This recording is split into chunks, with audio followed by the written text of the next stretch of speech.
Welcome to the Heart Path Podcast. I'm your host, Yvonne Ellis. The Heart Path Podcast spotlights authors, changemakers, nature lovers, and creators of all kinds. Each of our podcasts aim to share interviews and stories of beauty, resilience, and inspiration for all.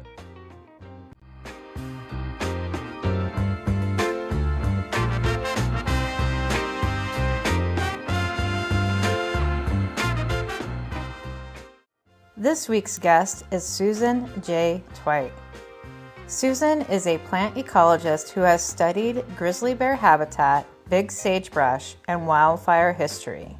She has written 13 books on the nature of life and our place in it, along with hundreds of magazine articles, newspaper columns, radio scripts, and essays. You can follow Susan and her work at susanjtweit.com and subscribe to her Substack at Practicing Terraphilia.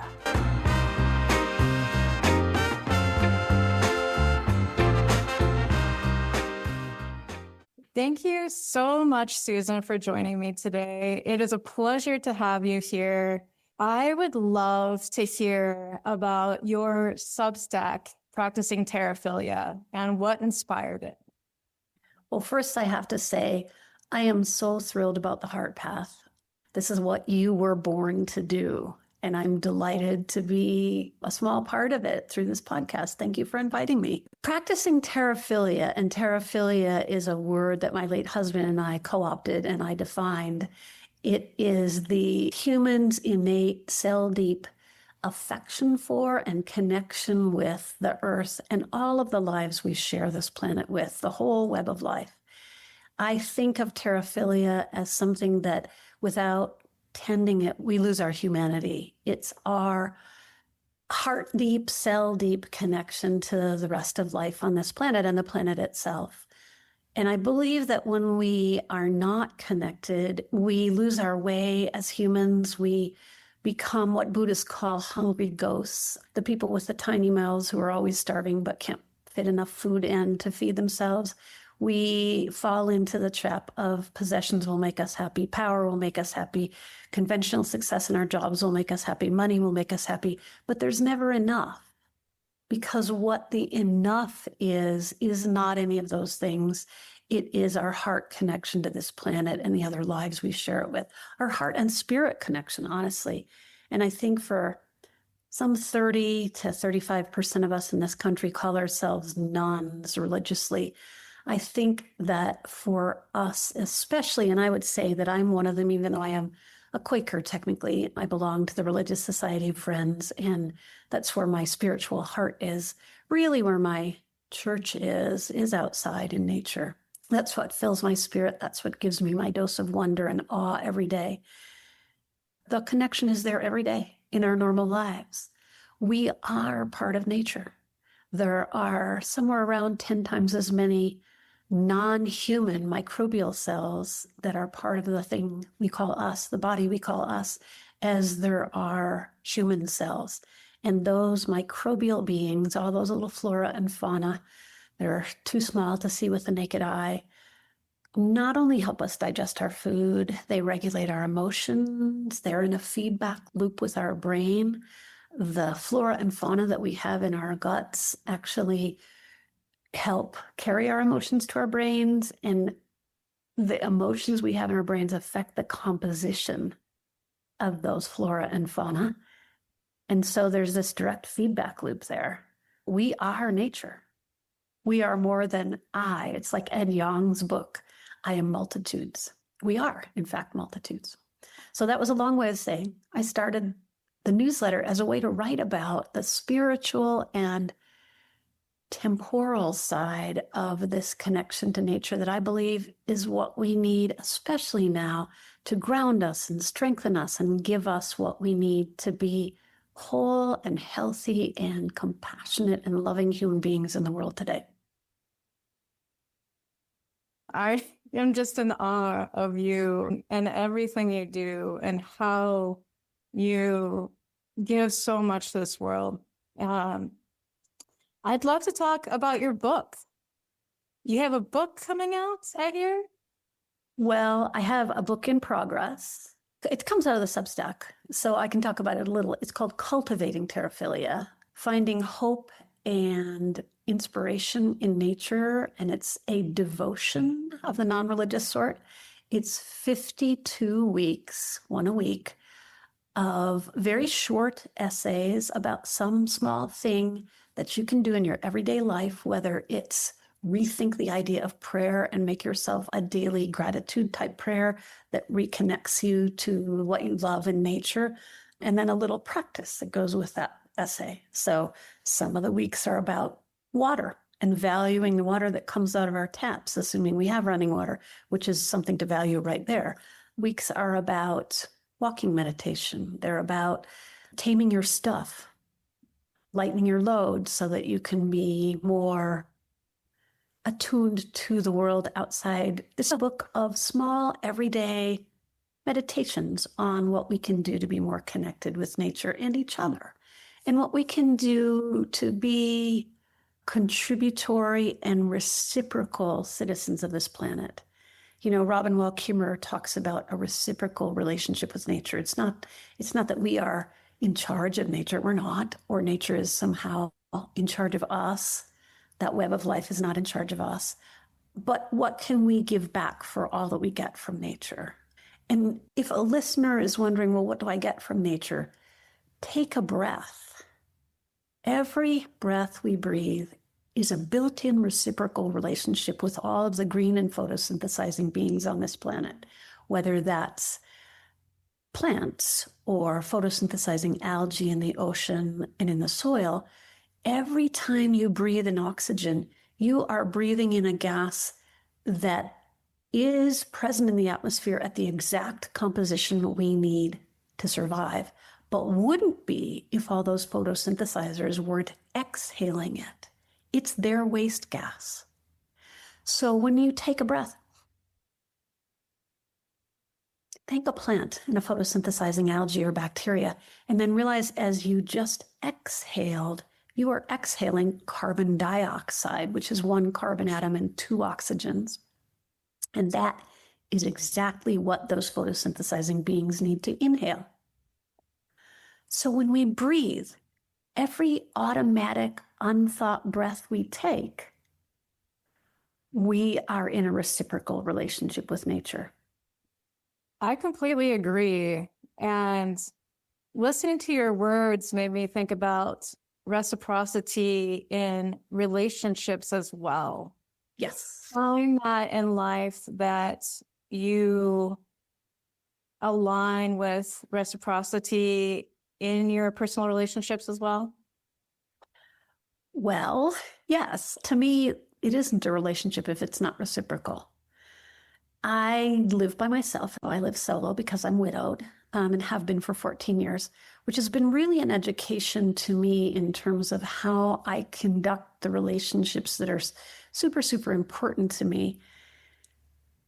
I was married to the love of my life for almost 30 years. We were kind of in each other's pockets all the time. And so our lives were very focused on each other and on my stepdaughter, his daughter, and our families and that kind of thing. And living solo has made me realize that I have to now make the effort to have reciprocal relationships with all the people I care about. So I can't just let them come to me. I have to go to them. I have to think about what it is I do that's of value for all the people I care about in my life.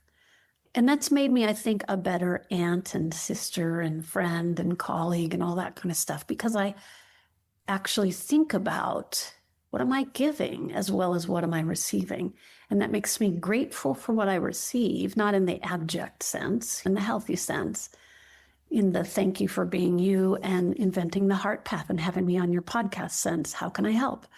And there it was, the little reciprocal thing, you know, the how can I help? How can I be there for you? Without saying, oh, you need me in your life. I need to help you. Not in that sense, in the sense of you have these gifts, I have these gifts. How can we make them work for each other? But I have to work at it because I am actually kind of a solitary creature and I really like my solitude.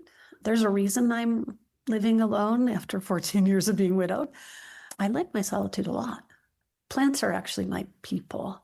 People are my people too, but plants are the easier people to hang out with, honestly. You used to work as a biologist, right? For the Forest Service? So I'm a botanist by training, and my kind of botany is not I can tell you exactly the taxonomy of this plant.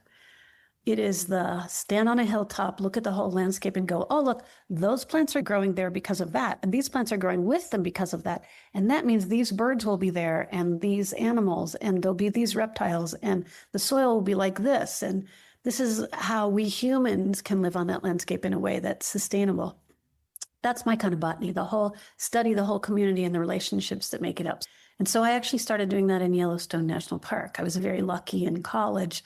I was kind of a college rebel. This will not surprise you, Yvonne, because you know me, but I didn't really like sitting in the classroom. And so I made up my own undergraduate degree curriculum and spent as much time as possible out in the field doing ecology field work. And I happened to luck into a volunteer position in Yellowstone, which then became a seasonal position for several years after that, studying grizzly bear habitat, which was super fun in the backcountry in Yellowstone.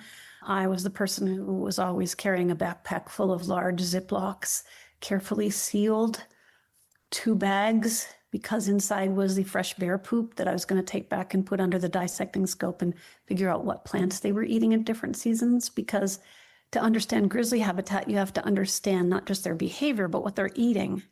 And they're not always eating dead elk. A good bit of the year, they're digging bulbs and they're eating berries and they're eating white bark pine nuts. And there's all these plant foods that they eat and that are critically important to them at different times of the year. So to figure that out, because grizzlies aren't super great about letting you trail after them, you collect their poop. So beside that, I studied historic fires in Yellowstone and did all sorts of other stuff that made me not so popular as the general public, but I had a lot of fun. And then I went to work for the Forest Service because, as you know, getting a full-time year-round job that would actually pay my bills with Park Service was going to be like never, because I wasn't willing to become a ranger or a data geek or somebody like that. I wanted to be out in the field doing the fun stuff. So I went to work for the Forest Service in the Shoshone National Forest next to Yellowstone, east of Yellowstone. It runs from the Montana border on the Beartooth Plateau, North America's largest alpine plateau, all the way to South Pass in southern Wyoming. So big area to study, 60% wilderness, my kind of place. I could go out for 10 days and not see any other people, take a couple of pack horses and a few half dozen dogs and be out in the field. It was a great existence. And then personal things happened and I went to grad school and I have consulted. I worked for state government in Washington State, but since then I've only consulted as a consulting botanist, mostly doing invasive weed control. I sometimes even go back to Yellowstone as a volunteer and do that. I spent like 5 or 6 summers back there recently, hand eradicating weeds. Yes, fun stuff, up close and personal. Wow. The playground bullies of the plant world. Thank you for your work. Thank you for all the time that you've spent serving. And while you were speaking, I was wondering if you have any bear stories.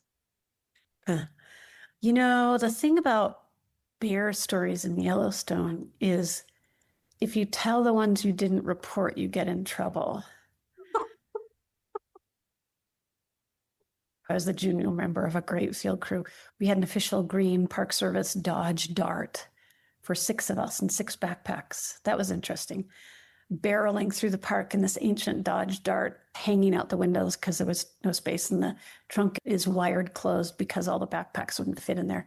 When we were out in the backcountry, this is in the days before cell phones, and cell phone service still doesn't cover most of the park. We would climb up a ridge above our camp, wherever we were, so we could get reception because we had to check in with the biologist's office and say, yeah, we're still alive. Here's where we are. And then it would be 5 o'clock in time for the bear reports. Every ranger district in the park used to have to report at 5 o'clock about bear incidents. And that was like bear TV for us. So we would tune in and listen. And the hard part was remembering to keep your finger off the button of the radio so they can't hear you when you break into hysterical laughter. So one evening we're up above Heart Lake. It was a drought year, and we had just packed water up to the lookout up on Mount Sheridan. It's the southern part of the park, south of Yellowstone Lake, which is roadless. Heart Lake itself is a very long walk in for a day. And to get to the lookout, you climb 5,000 feet vertical gain. It's on top of Mount Sheridan, and it doesn't have a well or anything because of where it is. And it was a drought year, and the snowpacks had declined so much that the lookout had basically put the word out to every parkie in the backcountry, if they were coming to Mount Sheridan, please spend a day packing water up for me. So we had just packed up to the top of Mount Sheridan, hung out with the lookout, carried our water, and we were tired. And it was one of those days where we were like, should we climb the ridge and get ready to reception or not? Well, we have to check in, so we have to do it. So there we are, all 6 of us lying on our bellies on the ridge, having eaten dinner, and up comes a ranger from Lake Ranger District, and he's talking about the Fishing Bridge campground. He's reporting a bear incident, and he's having a hard time making the report because he keeps having to let go of the button on his radio. And after a while, we realize it's because he's in hysterical laughter. And, you have to be very smoky flat hat when you report. You have to be very non-emotional.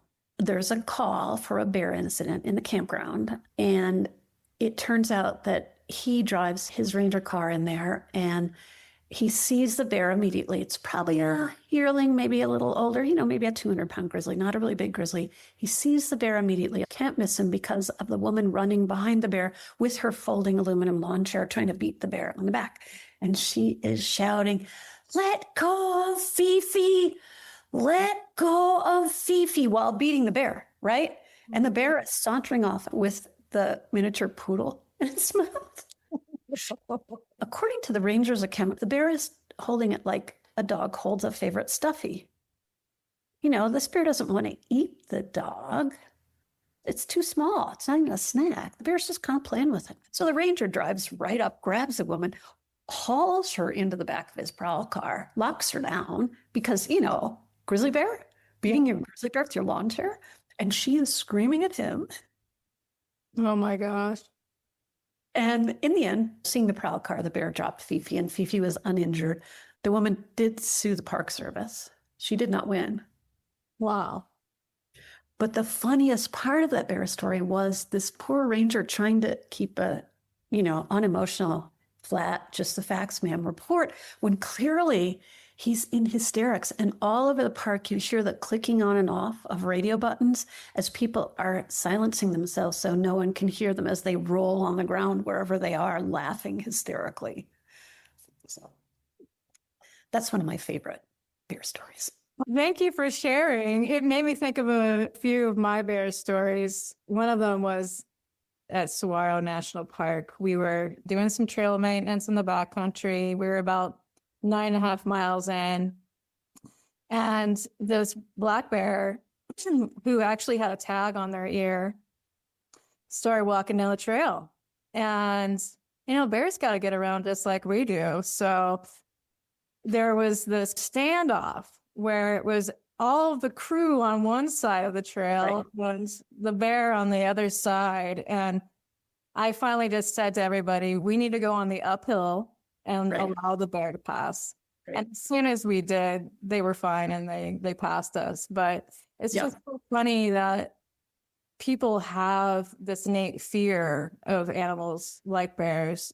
And usually bears want nothing to do with us. They just want to go and do their thing. And I know that in some places like Denali or in Yellowstone, we have to be really careful and keep our distance and be very respectful of grizzlies. It helps to remember that animals are creatures just like us that just need space and a way to get around. Just need their space. Yeah. And a little respect. I actually was backpacking in the southern part of Yellowstone by myself, which of course you're not supposed to do. I was just passing through the southeastern corner of Yellowstone in between Cody and Jackson Hole. I set out to walk from one place to the other because I needed a week to think and to be by myself. And a good friend of mine said, well, take my dog. So I took Sadie, a German short hair pointer, slightly neurotic. Without standing on her hind leg, Sadie could leap while carrying her dog packs, she could leap into the air and pass me and then come back down when she got excited. So I had to be a little careful with Sadie because she could get excited at inopportune times. And we're sitting on the bank of the Yellowstone River as it meanders into the upper part of the south part of Yellowstone Lake. So it's a wide river with meadowy banks there and a very wide glacial valley with big high ridges on either side. And it's super pastoral. It's beautiful. It's just gorgeous. And the river is super deep. You wouldn't want to swim it, but it's deceptively placid as it meanders through these meadows on the way to Yellowstone Lake. And we're sitting on the rounded bank on one side, eating our lunch. Sadie's sitting next to me. I'm eating my rye crisp crackers with cheese and peanut butter and raisins stuck in them. And Sadie is attempting to see if she can eat one of them. She's already had her lunch. When I look across the river and go, what the heck is that? There's a sandhill crane on the other side of the river who's feeding and occasionally calling, pulling out grubs and doing what sandhill cranes do. And I realize that there's something stalking it that I can't see crawling along the ground, like a rug, like a dark rug. And we're watching going, what the heck is that stalking a sandhill crane? And all of a sudden I go, oh yeah, that's what that is. I look at Sadie and we start backing up. And we're backing up and I'm watching this rug, which is a grizzly bear, creeping toward the crane. And the crane looks over its shoulder and basically goes, come on, and leaps into the air, making the crane, noise. And when the bear leaps, the jaws go click, but miss a long leg. The crane is in the air, circling, going, really? Would you just leave me alone? And the bear is like thump back to earth, like boom. And Sadie and I were statues. Because the next cover is a group of spruces about 15 yards behind us. We're out in this meadow. We have no cover whatsoever. So Sadie and I are still as little statues. And we're like, nobody here. Nobody here at all. Nobody to look at. Nothing to look at. And the bear goes back to stalking the crane after the crane lands again. And Sadie and I are backing faster. Back. And we get to the spruces and we get to the trail. And I'm just like, oh, okay, pay attention. You are in the Yellowstone backcountry. There are grizzlies here. You know that. Mm-hmm. And on we hiked. Wow. That day. Woo! But we weren't lunch, so that was good. I'm so glad you weren't lunch. Thank you. Thank you so much. I'm so glad you were safe. You never know in those situations what's going to happen. So, yeah. Woo!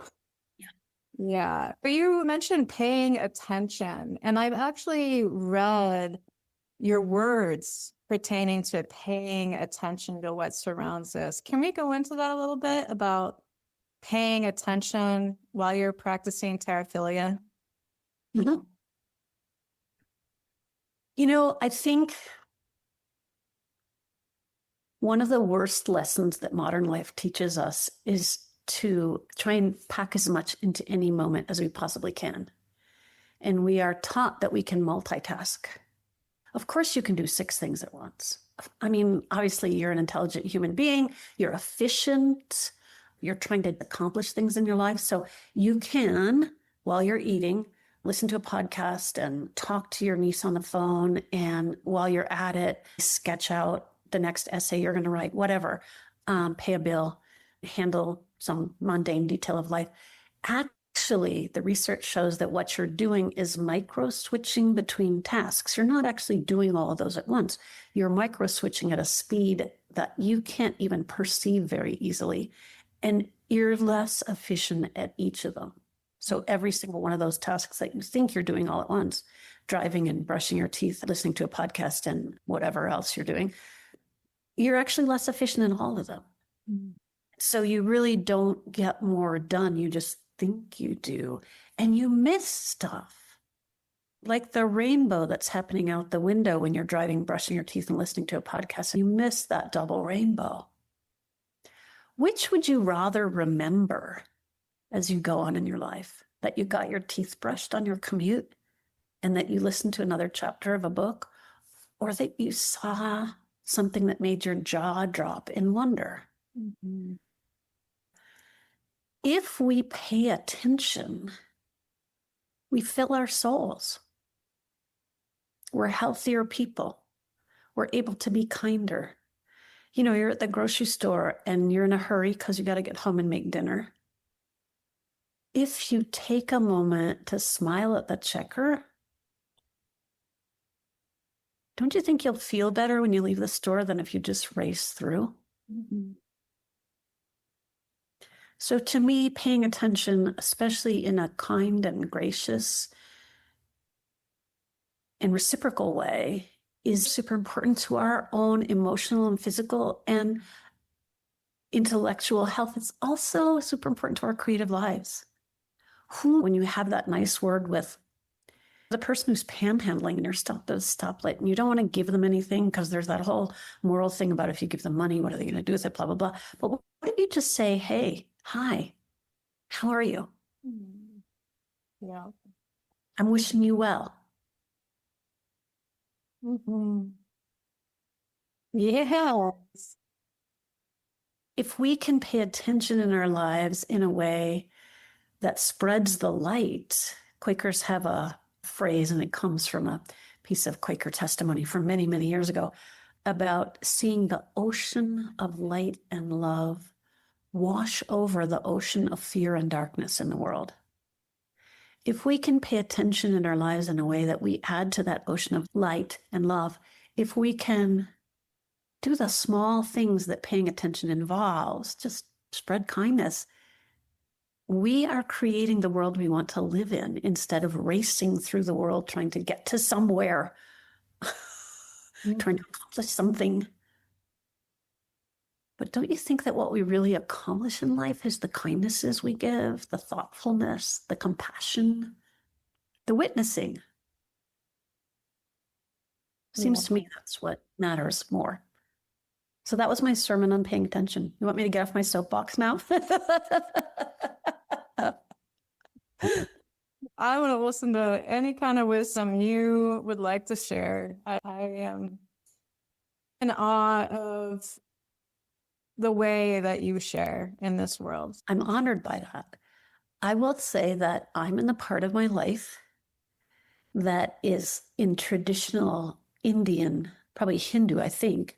That's not my area of expertise, so I'm not sure. But in traditional Indian thought, your life is divided into childhood, your householder phase, and the forest dweller phase. So there's the three phases of life, and childhood is obvious. The householder phase is a phase where we are focused on raising kids if we have them, tending other family members, having some kind of work life, whether it's a career or not, some kind of creative life. We're focused on creating community, creating a body of work in the world. And then at a certain point in our lives, whether we can retire or not, we're done with all that and we're more inward focused. That's the forest dweller phase. And Indian thought says at that point, we're given a choice. We can just retreat to the forest and be solitary. And in these times, believe me, that's really tempting. Or we can harvest what we've learned in our lives and find a way to share it with others. And that can be all sorts of ways. It doesn't have to be in words. It can be in deeds. It can be in tending others. It can be in whatever, painting or dancing or singing. But we all have wisdom we acquire over our lives. In what my friend likes to call the final furlong, which is where I am, we have that choice where we can think about what we've learned and essentially harvest it, compost it, and offer it to others as a gift. And that is part of why I started the Substack Practicing Terraphilia. It is why I'm still writing and teaching. I'm not arrogant enough to think I have all the solutions. But I have learned some things in my life, dealing with all the painful situations I've dealt with, living through grief and loss and screwing up and being pissed off at myself for it. I've learned a lot. I've learned a lot living with an autoimmune disease that I've had my whole life that has forced me to pay attention. It's been my greatest teacher, lupus, because in order to live with it, which is the only thing I can do, I don't do medications well at all. They don't love me and I don't love them.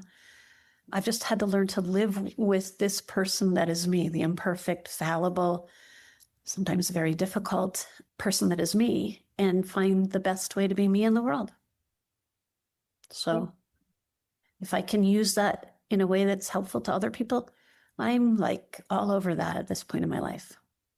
I appreciate it so much. And I'd love to talk a little bit about your upcoming book club. Oh, so on my newsletter that resides on Substack, Practicing Terraphilia, I do every quarter-ish. I'm not really good at keeping to that schedule.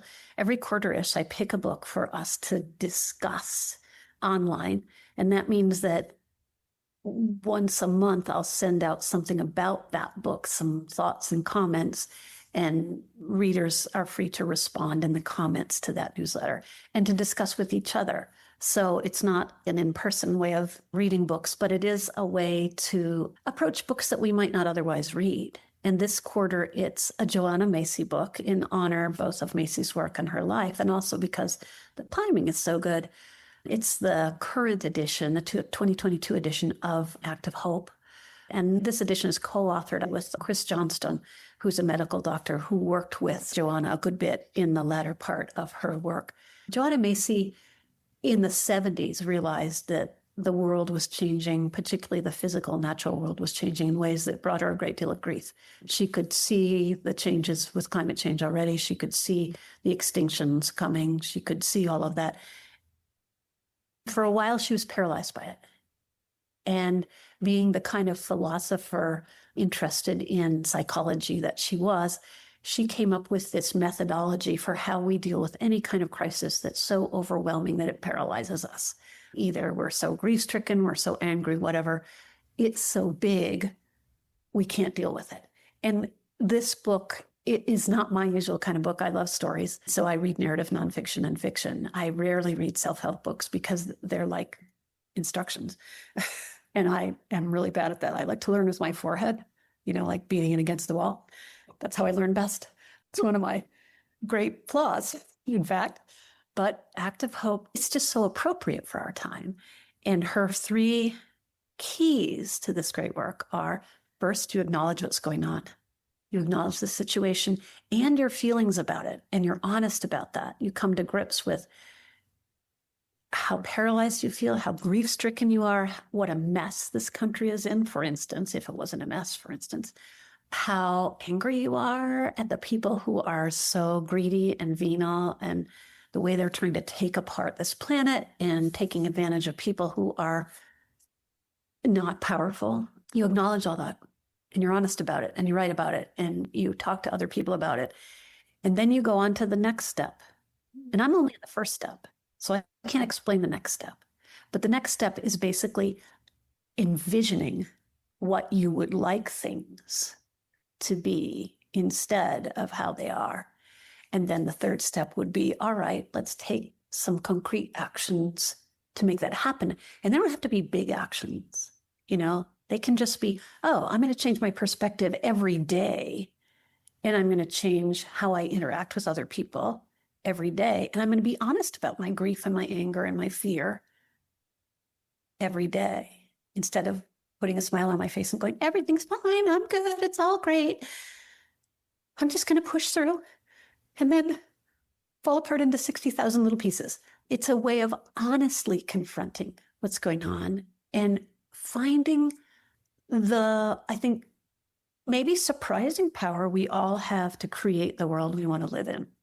So that's the book we're doing for Terraphilia Book Club. I'll send out a newsletter that has some thoughts about that first third of the book and some comments and questions for readers.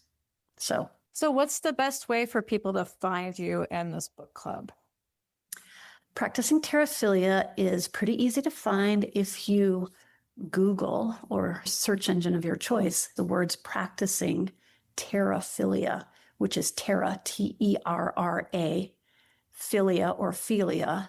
I didn't take Latin, so I may be mispronouncing it.